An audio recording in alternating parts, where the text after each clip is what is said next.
আসসালামু আলাইকুম রহমতুল্লাহি ওয়া বারাকাতুহু। তাহলে এক নম্বর সূক্ষ্ম ভ্রান্ত আকীদা, সেটাকে আরবিতে বলছি আল খালোয়া। এই শব্দটা শুনছেন কোনোদিন? দেখেন, এতদিন পর্যন্ত আপনারা এত খুতবা শুনছেন, এত লেখাপড়া করছেন, এত স্টাডি করছেন, কিন্তু এখনো এই শব্দটা শুনেন নাই। তাহলে ইউনিভার্সিটি লেভেলে যাইও এতদিন শুনেন নাই। যারা এখনো প্রাইমারিতে আছে তাদের কি অবস্থা? আল খালোয়া। খালোয়া মানে এটার বাংলা হলো নির্জনতা, একাকিত্ব। এটারে ইংরেজিতে বলে মেডিটেশন। মেডিটেশন শুনছেন?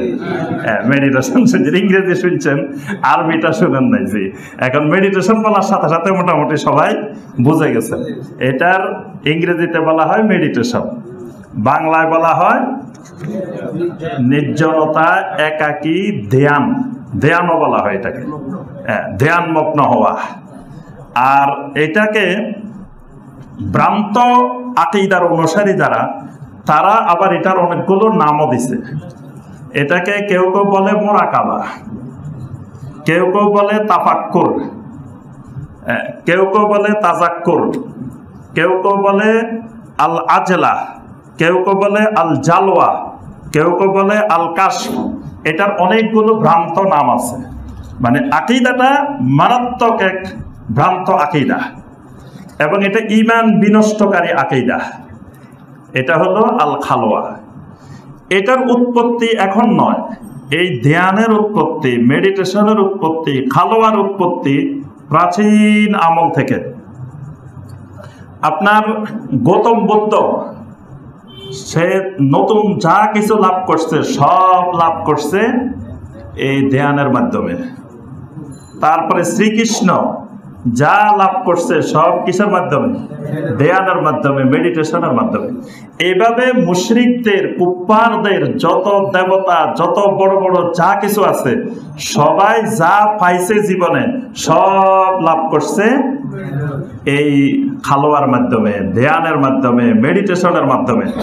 এটা প্রাচীন আমল থেকে মুশরিকদের, কুফফারদের একটা পরিচিত কার্যক্রম ছিল। তারা কোনো কিছু লাভ করতে হলে এই নির্জনতা ছাড়া, একাকিত্ব ছাড়া তারা বিশ্বাস করত যে এটা লাভ করা সম্ভব নয়। এই জন্য তারা বাড়িঘর থেকে বের হয়ে পাহাড়ে জঙ্গলে চলে যেত। চলে গিয়ে সেখানে 20 বছর, 30 বছর, 40 বছর এরকম সাধনা করত, ধ্যান করত। করার পরে তারা অনেক কিছু লাভ করত।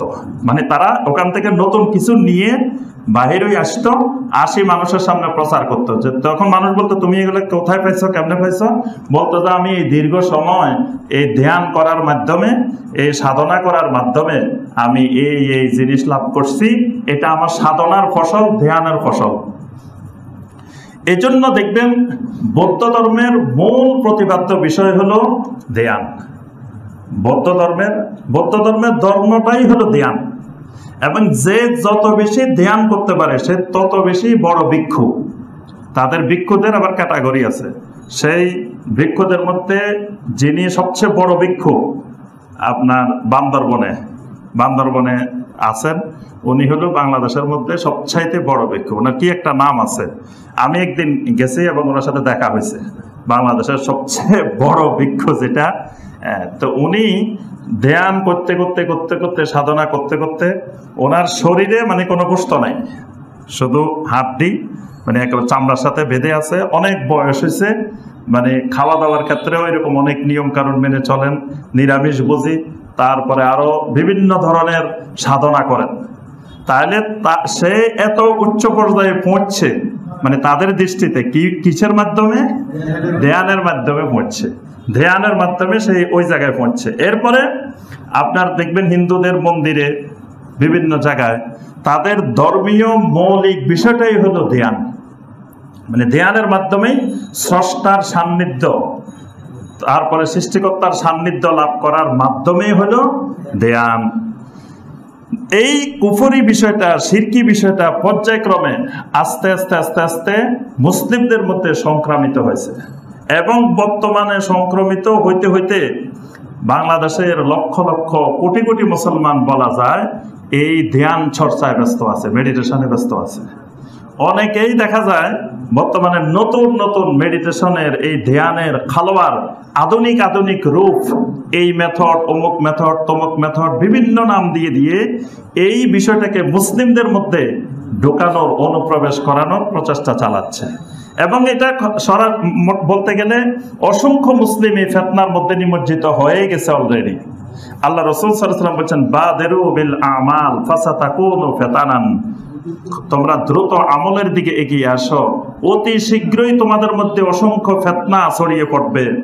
ইউসবিহুল মুমিনু ইউসবিহুর রাজুলু মুমিনান ওয়া ইউমসি কাফিরান, একজন মানুষ সকালবেলায় মুমিন থাকবে, সন্ধ্যায় কাফের হয়ে যাবে, সন্ধ্যায় মুমিন থাকবে, সকালবেলায় কাফের হয়ে যাবে। ওয়া ইয়াবিউ দীনাহু বিআরাদিন মিনাদ দুনিয়া, দুনিয়ার স্বার্থের বিনিময়ে দ্বীনকে তারা বিক্রি করে দিবে। সে কঠিন ফিতনা উম্মার সামনে চলে আসছে। এখন বিভিন্ন মেডিটেশনের আধুনিক আধুনিক রূপায়ণ, আধুনিক আধুনিক নাম দিয়ে মুসলিমদেরকে তার সাথে সামাজিক বিভিন্ন বিষয়কে যুক্ত করে, মানে মুসলিমদের মধ্যে সহজে ঢোকার জন্য সামাজিক বিভিন্ন কার্যক্রমকে যুক্ত করে তার সাথে এই মেডিটেশন এবং একটা দ্বীনে এলাহি, মানে সম্রাট আকবরের সময় একটা ধর্ম হয়েছিল, সেটার নাম ছিল দ্বীনে এলাহি, মানে হিন্দু, বৌদ্ধ, খ্রিস্টান, মুসলিম, ইহুদি সব ধর্ম মিলেই একটা ধর্মের, নতুন একটা ধর্মের রূপ, সেটাকে নাম দিয়েছিল দ্বীনে এলাহি। সেই দ্বীনে এলাহির মতো বর্তমানে বিভিন্ন মেথডের নাম দিয়ে দিয়ে হিন্দু ধর্ম থেকে কিছু, বৌদ্ধ ধর্ম থেকে কিছু, খ্রিস্টান ধর্ম থেকে কিছু, ইহুদি ধর্ম থেকে কিছু, ইসলাম ধর্ম থেকে কিছু, সব মিলিয়ে মুসলিমদেরকে নতুন একটা শিরকি, কুফরি, নাস্তিকতামূলক ধর্মের দিকে মানুষকে নিয়ে যাওয়া হচ্ছে, ঈমান হারা হচ্ছে। অসংখ্য বর্তমানে আমরা দেখি প্রত্যেক সমাজে, মহল্লায়, সব জায়গায় গেলে এই ধ্যানকারী লোকের সংখ্যা কম না, বিশাল সংখ্যক। আমি আমাদের জাতীয় বিশ্ববিদ্যালয় থেকে একবার একটা কলেজ পরিদর্শনে গেছিলাম। তো ওই কলেজ পরিদর্শনে যাওয়ার পরে দেখি যে ওই কলেজের ছাত্র শিক্ষক 1 ঘন্টা আগে কলেজে আসেন, মানে ক্লাস শুরু হবে 10টায়, সবাই আসে 9টায়, 9টায় আসতে হবে, 9টায় আসা বাধ্যতামূলক। আসার পরে 9টা থেকে 10টা এই 1 ঘন্টা ধ্যানে মগ্ন থাকবে পুরা কলেজ, মানে ছাত্র শিক্ষক সব, মানে এখানে চুপচাপ, মানে নীরব, কোনো মানুষ আছে কি নাই এটা বোঝা যাবে না। 1 ঘন্টা পর্যন্ত বিভিন্ন আসনে এবং বিভিন্ন কলা কৌশল শেখানো আছে, কিভাবে ধ্যানটা, মেডিটেশনটা শুরু করবে, তারপরে 10 মিনিট পরে কোন ধ্যান করবে, 15 মিনিট পরে কোন ধ্যান করবে, 30 মিনিট পরে কোন ধ্যানটা করবে। এইভাবে ক্লাস শুরুর 1 ঘন্টা আগ পর্যন্ত, 1 ঘন্টা আগে, মানে শুরুর আগে 1 ঘন্টা শুধু ধ্যানের মধ্যে নিমগ্ন থাকবে, মেডিটেশনে থাকবে। তো প্রিন্সিপাল সাহেব আমাকে বললেন যে এই ধ্যানের মাধ্যমে ছাত্রদের, ছাত্রীদের নৈতিক পরিশুদ্ধি ঘটাচ্ছেন, মানে ইসলামের যেই বিধিবিধান, ইসলামের যে হুকুম আহকাম, এইগুলো মনে হচ্ছে নৈতিক পরিশুদ্ধি ঘটানোর জন্য যথেষ্ট না, এগুলা দিয়ে মানুষের নৈতিক পরিশুদ্ধি হচ্ছে না। আল্লাহ রাসূল সাল্লাল্লাহু আলাইহি ওয়াসাল্লাম সেই জাহেলিয়াতের সমাজে কেমন নৈতিক পরিশুদ্ধ মানুষ তৈরি করেছিলেন, সেই সাহাবায়ে কেরাম রাদিয়াল্লাহু তাআলা আলাইহিম আজমাইন, সেই মানুষগুলো কিয়ামত পর্যন্ত দুনিয়ার মানুষের সামনে নৈতিক পরিশুদ্ধির ক্ষেত্রে উজ্জ্বল দৃষ্টান্ত। কিন্তু সেগুলা কাজ হচ্ছে না মুসলমানের। এখন মুসলমান নৈতিক পরিশুদ্ধির জন্য ধ্যান চর্চার দিকে, মেডিটেশন চর্চার দিকে যাচ্ছে। অনেকে এটাকে ইসলামাইজেশন করার চেষ্টা করতেছে, বড় বড় বই লিখতেছে, অনেক বড় বড় বই, মেডিটেশন, বিজ্ঞান ও ইসলাম বই লিখতেছে, যে মেডিটেশনকে বিজ্ঞানের সাথে এবং ইসলামের সাথে মিলানো হচ্ছে এবং কোরআন সুন্নাহকে বিকৃত করে দলিল উপস্থাপন করা হচ্ছে, কোরআনের থেকে দলিল দেওয়া হচ্ছে, হাদিস থেকে দলিল দেওয়া হচ্ছে, মানে ফিতনার উপরে ফিতনা। প্রথম ফিতনা তো শিরিক ঢুকানো, শিরিকের কোনো দলিল থাকে না, বেদাতের কোনো দলিল থাকে না। আল্লাহ পাক বলেছেন, মা আনজালাল্লাহু বিহা মিন সুলতান, শিরকের কোনো দলিল আল্লাহ নাজিল করেন নাই, বেদাতের কোনো দলিল আল্লাহ নাজিল করেন নাই। কিন্তু যখন এই ফিতনার যুগ ছড়িয়ে পড়বে, শিরকের পক্ষে কোরআন হাদিস থেকে দলিল এসে যাবে, বেদাতের পক্ষে কোরআন হাদিস থেকে দলিল এসে যাবে, এখন এই মেডিটেশনকে, ধ্যানকে, খালোয়াকে মুসলিমদের মধ্যে ঢুকানোর জন্য কোরআনে কারিমের আয়াত দিয়ে, নবী সাল্লাল্লাহু আলাইহি ওয়াসাল্লামের হাদিস দিয়ে মুসলিমদেরকে বোঝানো হয় যে এটা কোরআনে আছে, হাদিসে আছে। তো কোরআন হাদিসে যদি থাকতো তো নবী সাল্লাল্লাহু আলাইহি ওয়াসাল্লাম নবুয়তের পরে কয়বার ধ্যান করছিলেন, কয় ঘন্টা ধ্যান করতেন নবী সাল্লাল্লাহু আলাইহি ওয়াসাল্লাম প্রতিদিন? একটা জাল হাদিস পর্যন্ত পাওয়া যাবে না যে নবী সাল্লাল্লাহু আলাইহি ওয়াসাল্লাম নবুয়তের পরে 23 বছরে একবার কোন জায়গায় ধ্যানে বসে রয়েছেন, সাহাবায়ে কেরাম দেখছেন। এরকম ঘটনা নবী সাল্লাল্লাহু আলাইহি ওয়াসাল্লামের জীবনে একবারও ঘটে নাই। সাহাবায়ে কেরাম, লক্ষাধিক সাহাবায়ে কেরাম যারা আল্লাহ রাব্বুল আলামিনের ওলি ছিলেন, এই সাহাবায়ে কেরাম জীবনে কখনো একবার ধ্যান করছেন এরকম নজির কোন হাদিসে আসে নাই। তাবেঈনে কেরাম, তাবেঈনে কেরাম, এমনকি আমাদের সম্মানিত আইম্মায়ে কেরাম, ইমাম আবু হানিফা রাহমাতুল্লাহ আলাইহি ডেইলি কয় ঘন্টা ধ্যান করতেন শুনছেন কোনদিন? ইমাম শাফি রহমতুল্লাহ আলাইহি, ইমাম মালিক রহমতুল্লাহ আলাইহি, ইমাম আহমদ বিন হাম্বল রহমতুল্লাহ আলাইহি, ইমাম বুখারী রহমতুল্লাহ আলাইহি, ইমাম মুসলিম রহমতুল্লাহ আলাইহি, তারা কয় ঘন্টা করে, কতক্ষণ ধরে এরকম ধ্যান করতেন? জীবনে কোনোদিন তারা এই ধ্যান করছেন, মেডিটেশন করছেন, এরকম খালোয়া করছেন, আজেলা করছেন, জালোয়া করছেন, এরকম কোন দলিল প্রমাণ কোরআন সুন্নাহ আসে নাই। আমরা এই বিষয়টা সম্পর্কে একটু আলোচনা করব। প্রথম কথা হলো, এই মেডিটেশনকে যারা নিয়ে এসেছে অনেক প্রাচীন যুগেই, বিশেষ করে আপনার তুর্কি খেলাফতের সময়ে আস্তে আস্তে মুসলিমদের মধ্যে যখন বিশুদ্ধ ইলম চর্চা বন্ধ হয়ে মানুষ পর্যায়ক্রমে আস্তে আস্তে শিরক বেদাতের দিকে নিমজ্জিত হচ্ছিল, তখন আস্তে আস্তে বিভিন্ন অমুসলিমদের থেকে বিভিন্ন কালচার, বিভিন্ন সংস্কৃতি, বিভিন্ন বিষয় আস্তে আস্তে পর্যায়ক্রমে মুসলিমদের মধ্যে ঢোকা আরম্ভ হয়। তখন আপনার এই বিভিন্ন হিন্দু সংস্কৃতি, বৌদ্ধ সংস্কৃতি, যোগী দর্শন, তারপরে পশ্চিমা বিভিন্ন এরিস্টটলের দর্শন, ফারাবির দর্শন, অমুকের দর্শন আস্তে আস্তে মুসলিমদের ভিতরে অনুপ্রবেশ শুরু হয়। ঠিক সেই সময় এই খালোয়া বা নির্জনতা, এই মেডিটেশন, ধ্যান আস্তে আস্তে মুসলিমদের মধ্যে ইসলামী ইবাদত রূপে মোরাকাবা নামে, মুশাহাদা নামে, তারপরে আপনার তাফাক্কুর নামে, তাজাক্কুর নামে, বিভিন্ন নামে আস্তে আস্তে মুসলিমদের মধ্যে ঢোকানোর প্রচেষ্টা চালানো হয়।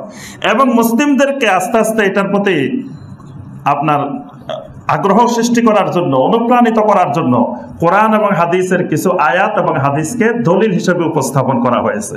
আমরা প্রথমে এটার প্রকৃতি সম্পর্কে একটু আলোচনা করব, এরপরে দলিলগুলো সম্পর্কে আলোচনা করব। প্রথম, এই যে খালোয়া বা মোরাকাবা, এটার বিভিন্ন জন বিভিন্নভাবে শিক্ষা দিয়ে থাকেন। কেউ কেউ শিক্ষা দিয়ে থাকেন যে আপনাকে আপনার শরীরের 10টা লতিফা আছে, এই 10টা লতিফার আলাদা আলাদা করে আপনাকে মেডিটেশন করা লাগবে, মোরাকাবা করা লাগবে। 10 লতিফার মোরাকাবা। এবং 11তম লতিফার নাম হলো লতিফায়ে আল খালোয়া, মানে 10 লতিফার ধ্যান করার পরে, মোরাকাবা করার পরে আপনার 11তম লতিফা যেটা চালু হবে সেটা হলো লতিফা আল খালোয়া, মানে এই নির্জনতা মেডিটেশন, এটাও একটা লতিফা।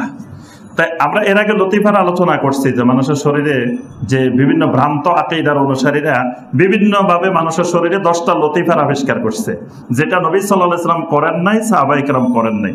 এই 10টা লতিফার মোরাকাবা করা হয়। তারপরে মহব্বতে আউয়ালের মোরাকাবা, আমাদের দেশের বিভিন্ন দরবারের বইয়ের মধ্যে আপনারা এগুলো বিস্তারিত পাইবেন।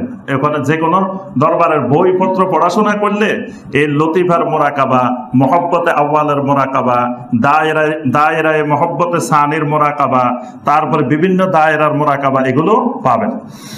এবং দেখবেন ওইসব বইতে একটা সুন্দর সুন্দর অনেক গল্প, অনেক কবিতা, অনেক কিছু লেখা আছে। একটা কবিতা আপনি সব জায়গায় পাইবেন, মোরাকাবার ঘোড়ায় চড়ে মুশাহিদার সড়কে 70,000 পর্দার নিচে প্রেমের খেলা চলতেছে, আমার দেখতে সাত করে। এই গান শুনছেন কোনোদিন? বাংলাদেশের খুব জনপ্রিয় এক গান, যে মোরাকাবার ঘোড়ায় চড়ে মুশাহিদার সড়কে, মানে মোরাকাবার ঘোড়ায় উঠবেন আপনি যদি আল্লাহর প্রেমের খেলা খেলতে চান, তাহলে আগে মোরাকাবার ঘোড়ায় উঠবেন, ওঠার পরে মুশাহিদার সড়কে যাবেন।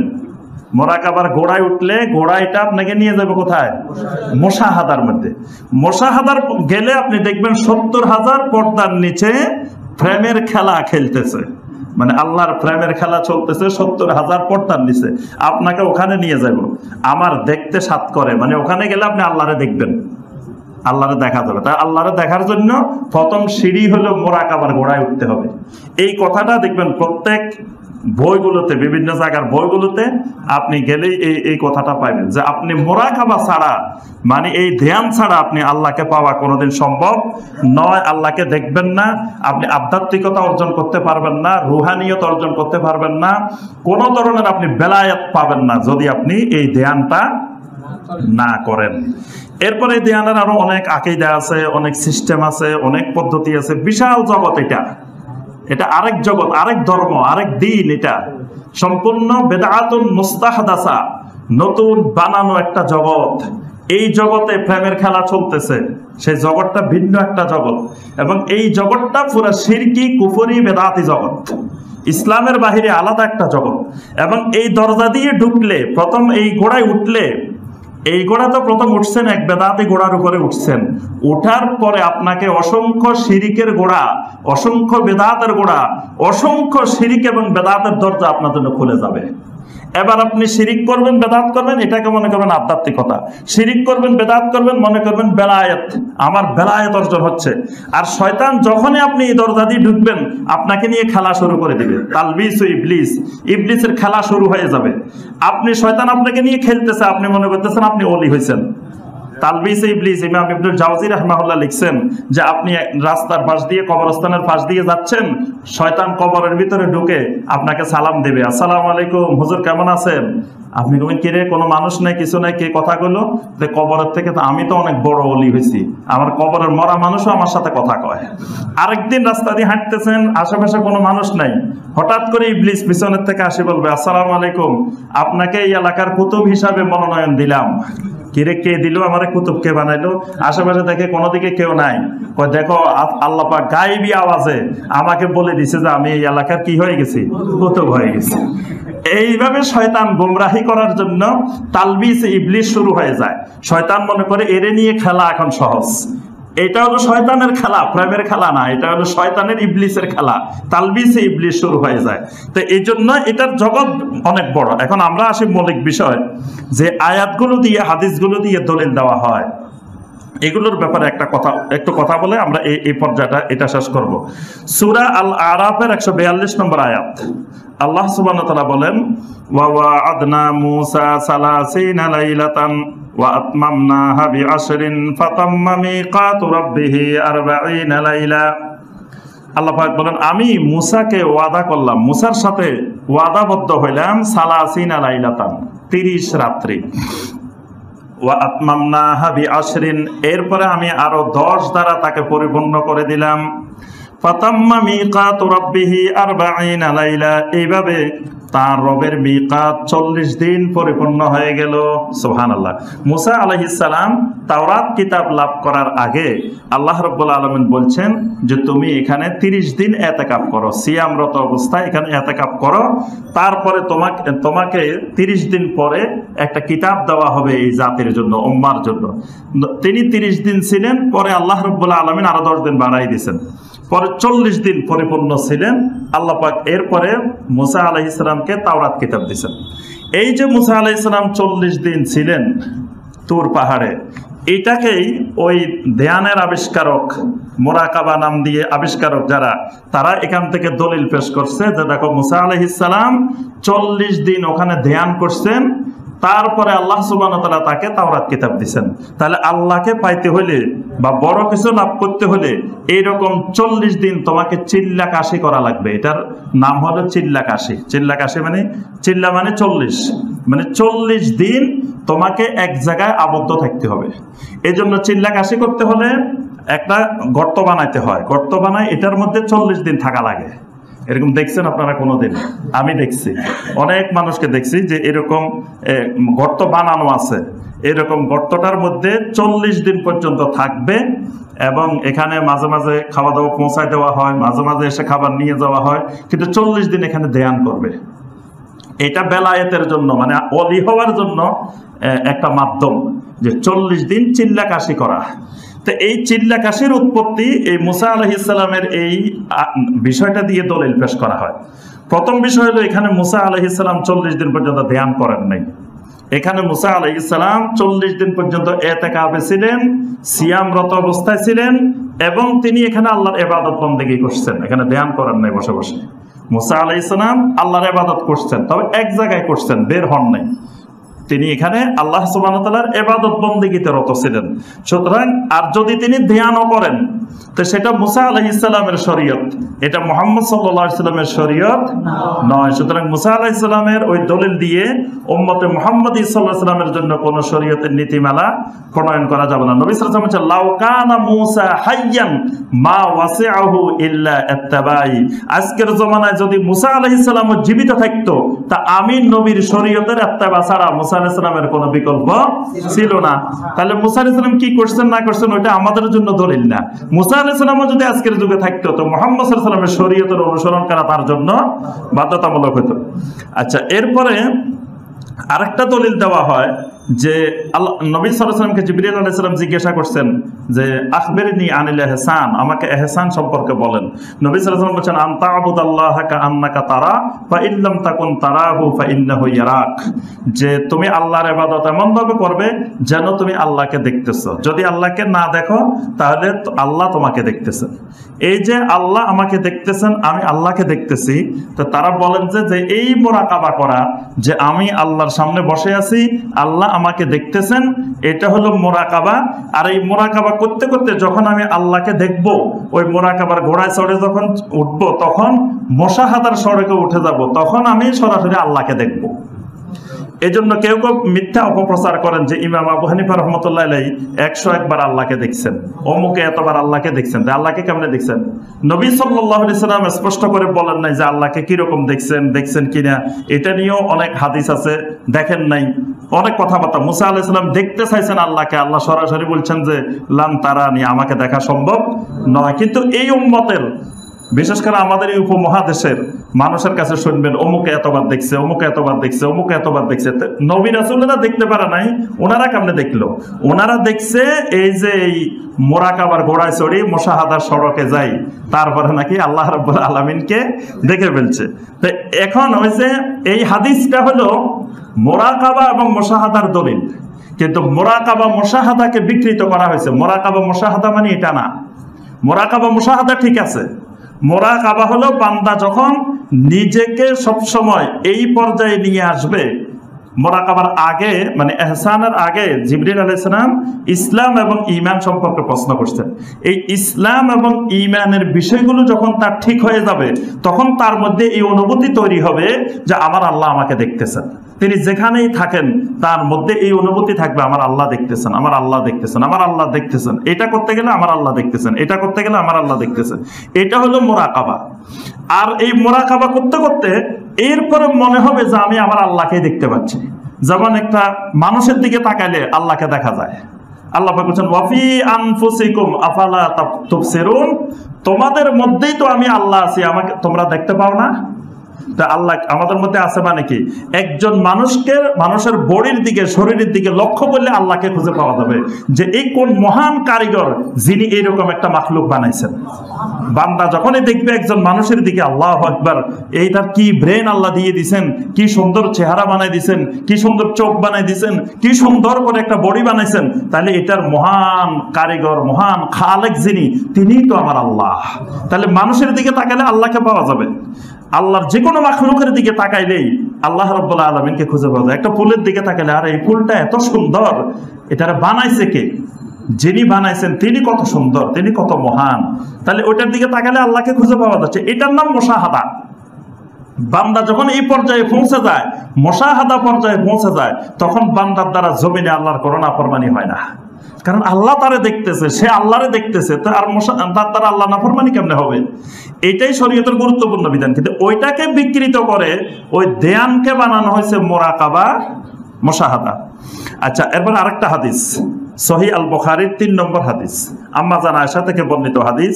এই হাদিসের মধ্যে আল্লাহ রাসূল সাল্লাল্লাহু আলাইহি ওয়াসাল্লামের ব্যাপারে আম্মা জান আয়েশা বলতেছেন, আউয়ালু মা বুদিয়া বিহি রাসূলুল্লাহ সাল্লাল্লাহু আলাইহি ওয়াসাল্লাম মিনাল ওয়াহয়ি আর-রুয়া সালিহা ফিন নাওম।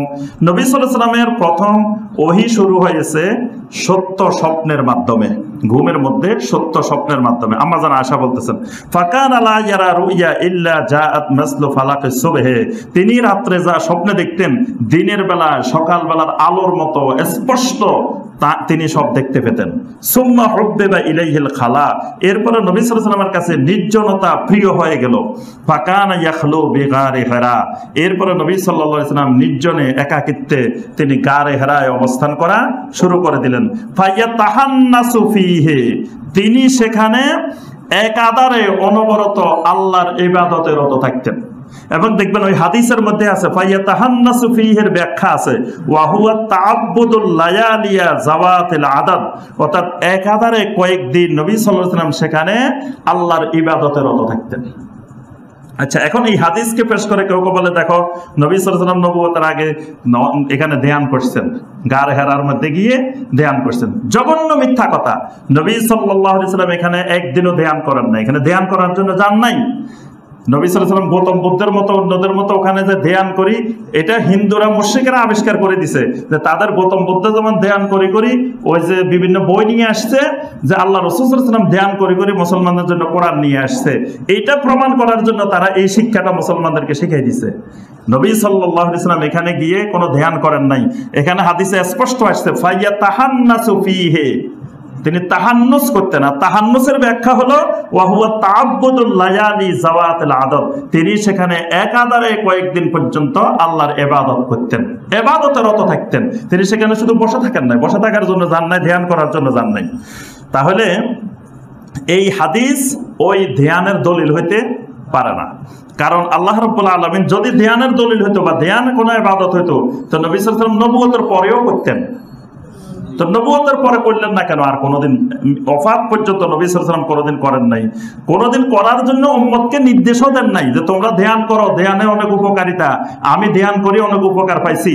নবী সাল্লাল্লাহু আলাইহি ওয়াসাল্লাম এরকম কোনো কথা উম্মতকে কখনো বলেন নাই। এরপরে সাহাবায়ে কেরাম করেন নাই, তাবেঈনে কেরাম করেন নাই।